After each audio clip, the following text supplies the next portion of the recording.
وحده لا شريك له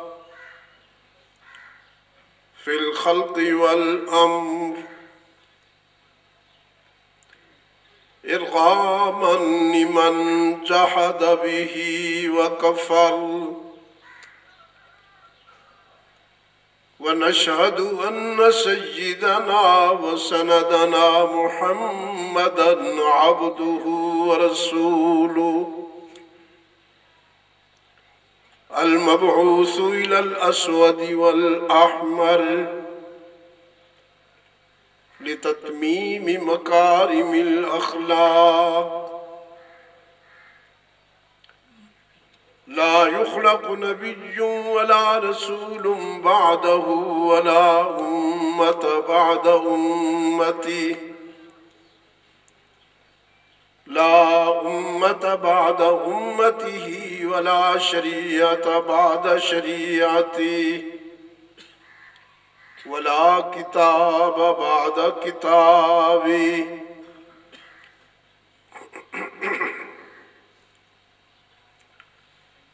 صلى الله تعالى عليه وعلى آله وأصحابه الذين هم خلاصة العرب العرباء وخير الخلائق بعد الأنبياء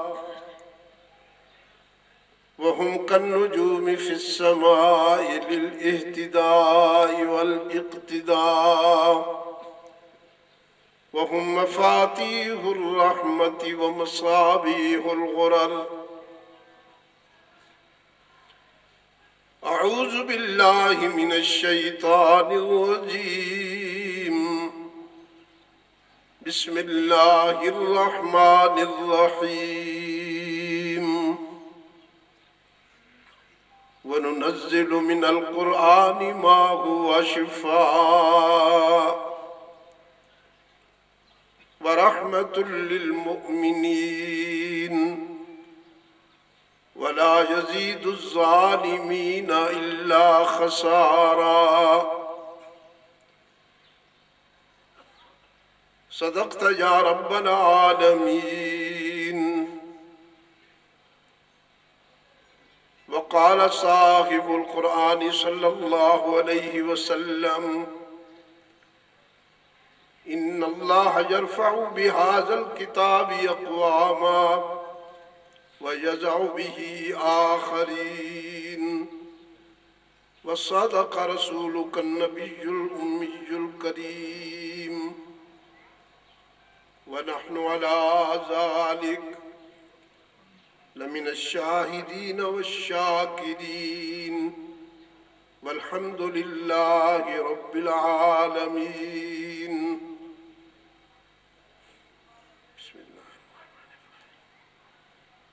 اللهم صل على محمد وعلى آل محمد كما صليت على إبراهيم وعلى آل إبراهيم إنك حميد مجيد. اللهم بارك على محمد وعلى آل محمد كما باركت على إبراهيم وعلى آل إبراهيم إنك حميد مجيد.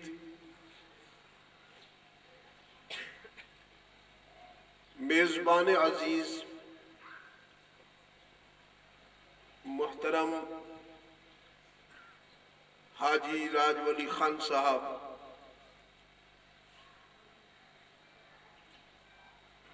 و اخوانہ،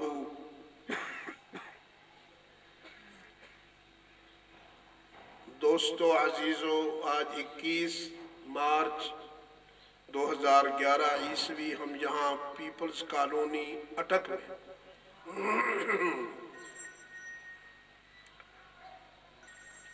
ایک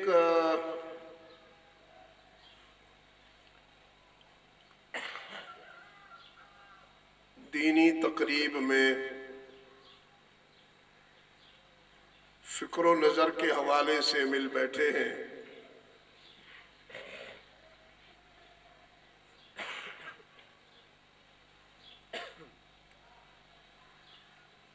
جیسا کہ آپ نے سنا